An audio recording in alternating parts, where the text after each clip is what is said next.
What's up, people?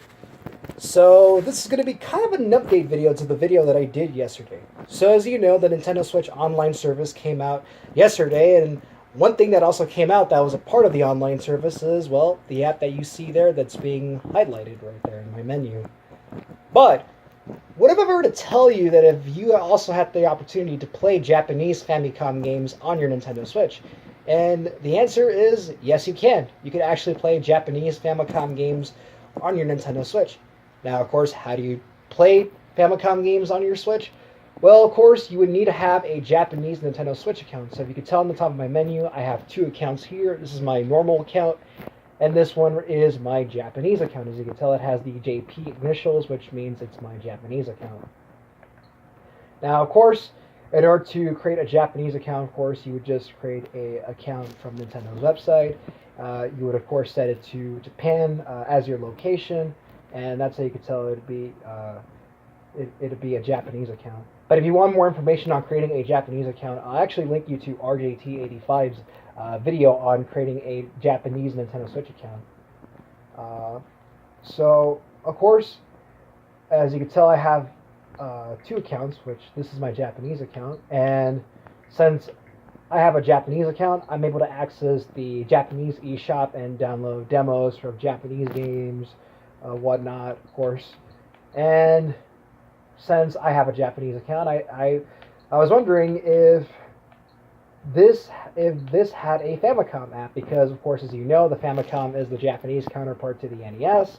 So I thought, okay, of course, I know that the Japanese eShop is going to have a Famicom app, so thought why not check that out if there is one, and eventually, yep, there is a Famicom one. So of course, let us see the Famicom app. And of course, you could actually use your North American account. You don't have to use your Japanese account to access the app. It's still going to load the Famicom, as you can tell, it loaded the Famicom app. So basically, there's really no difference with this app. There's no exclusive games or anything like that. The games are still basically the same. You get the same games that you get from the NES service.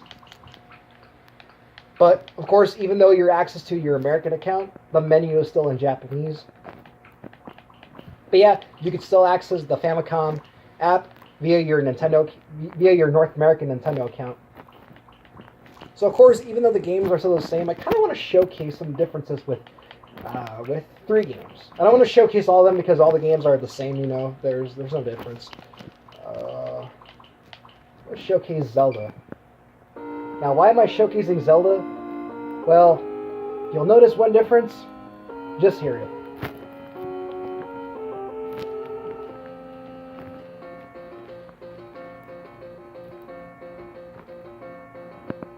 Music sound any different? That's because this version of Legend of Zelda is actually the Famicom Disk System version of the game. And how do I know it's the Famicom Disk System? Well, because I happen to own something in my collection that was able to show me a couple of Famicom Disk System games, a couple of games that I've been familiar with. This little thing right here. This thing has 4 Famicom Disk System games, of course. The games that are included are Castlevania, both Zeldas, and of course Metroid. And since I own a Famicom Mini, that's how I was able to experience the Famicom Disk System versions of these games. Now, Famicom Disk System games have difference with music and sound effects. You're going to notice with Zelda, there's going to be different sound effects that are not on the NES cartridge version.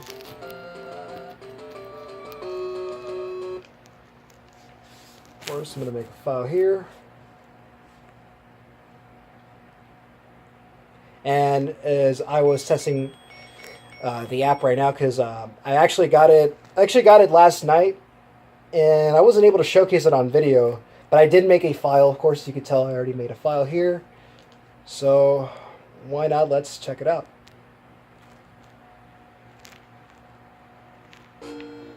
So yeah, as I mentioned, I got this app last night, and I was testing it out a little bit, but I didn't test it out much because I fell asleep after I got the app, and I wasn't able to showcase it on video. I was tired, so I wasn't able to showcase the app. But I thought, why not do it right now? So as you can tell, the sword slashing does have a different sound effect on the Famicom Disk System version of Zelda. The music, of course, does sound the same, but when collecting an item, the sound effects are different, of course. And there is longer load times. All Famicom Disk System games have longer load times, for those who didn't know.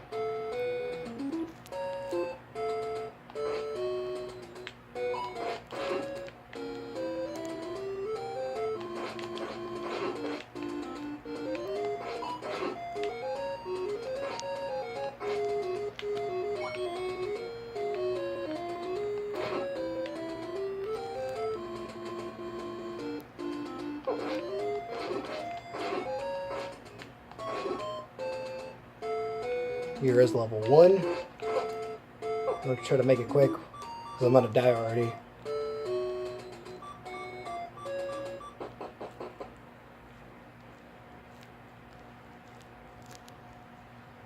Now you can tell there is a longer load time than the NES cartridge version of Zelda.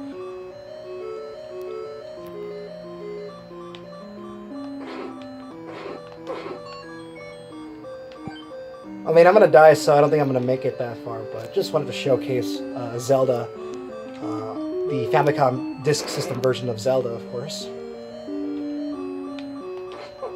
And I'm dead. So, as you can tell, the death sound effect is also different, and the game over song as well. So, that was Zelda, of course, for the Famicom Disk System. So of course, screen can't focus right now. Okay, it's focusing now again. So now let's showcase another game that's really different. And this game is Downtown Nenketsu Monogatari. This is basically the Japanese version of River City Ransom. So this game is basically the same, but you're going to notice some differences, of course. Now, if you played River City Ransom, you know that the game has more of a American 1950s style, but the Japanese version of the game has more of a modern Japanese art style, of course, from the 1980s.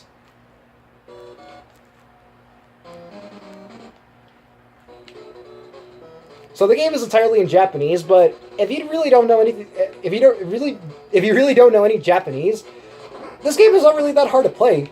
This game is also on the Famicom Mini as well, so I didn't have a hard time playing this game in Japanese since, you know, I'm familiar with River City Ransom. I already understood how to play this game.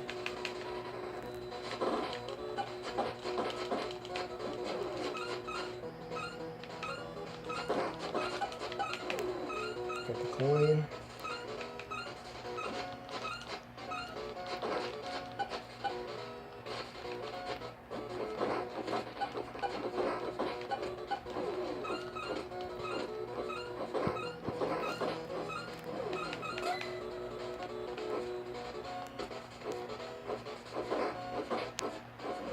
Alright, so I got that.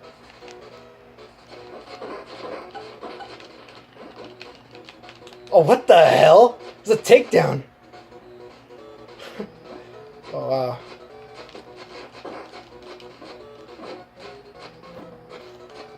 But as you can tell, this version of the game has more of a Japanese art style than the North American version, as it has more of a 1950s type of American art style.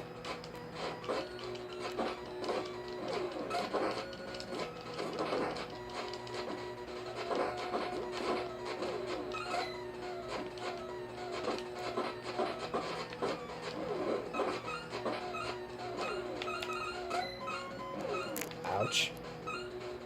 Oh, well, I died. Alright, well, that was River City Ransom. It's the same game, just that there are some differences with this version of the game. It's more of a Japanese art style culture, of course. But still the same game, of course. Even if you don't know Japanese, the game is still playable. But all these games that are on here, they're all in English. Even though these are the Japanese versions, all these games are still playable because all of them are in English. So there's nothing really. There's no difficulty to play these games. These games are still easy to play, even if you don't know Japanese. For example, even if Zelda has some Japanese subtitling into the game is still playable, even if it's in Japanese. So let's check out another game. Let's check out Super Mario Bros. 3. Now, why am I going to check out Super Mario Bros. 3? as I mentioned in my previous video, I mentioned that the Japanese version of Super Mario Bros. 3 is more of a challenging version of the game, and it kind of and the gameplay of this game kind of reminds me of the original Super Mario Brothers. Now, as you know that if you remember playing the original Super Mario Brothers, let's say if you're Fire Flower Mario and you got hit once, you're reverted back to Small Mario. Well, that's how it is in this game. If you're either Tanuki Mario, Hammer Brothers Mario, Frog Mario, whatever power up you have, if you get hit once, you're reverted back to Small Mario. Now you're gonna know that right now. And the loading times in this game is a little longer too.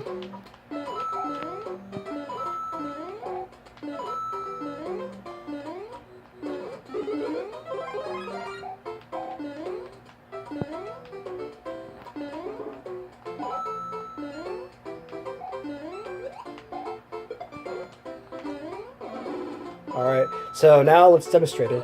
So as you can tell, I just got hit and I'm just reverted back to Small Mario. So yeah, that's it. That's just a little bit of a difference with a couple of games. I won't go through all the games because all the games are basically the same, even if these are the Japanese versions. So there's no difference. Of course, these are all the same games that you get. There are games that do have the Japanese subtitles. For example, I'll check out Ghosts and Goblins. It's the same version of the game, but it does have the Japanese subtitling into it. I believe in Japanese it's called Makaimura, I think. That's the Japanese name for Ghosts and Goblins. And I think Pro Wrestling also has a different title sequence. As I mentioned, Pro Wrestling is supposed to be based on some sort of manga or anime.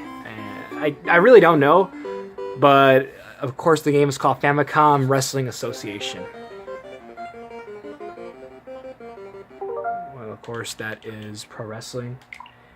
And I think Yoshi has a different subtitling too, because I think Yoshi in Japan is called Yoshi no Tamago, which translates to Yoshi's egg. So here's the Japanese subtitling for Yoshi. So yeah, guys, that's the Famicom online service app for the Nintendo Switch. Now, of course, in order to access it, you need to create a Japanese Nintendo Switch account. And once you're able to download it, you can use your American account. As you can tell, this is my American normal account, and I'm using it on the Famicom app. And pretty much it's the same games. There's no difference or anything like that. It's just the same games. But what's cool about it is just to look at all the awesome box art for all the games. This is really awesome. And I mentioned that Pro Wrestling was also a Famicom Disk System game. I think Ice Hockey was also a Famicom Disk System game. So you have 3 Famicom Disk System games, but obviously the most important one for me is, well, that game. I do know that Nintendo is also developing NES-style controls for the Switch, of course, which you plug into your Switch to charge. And I know Japan is also getting a Famicom variant style of those controllers.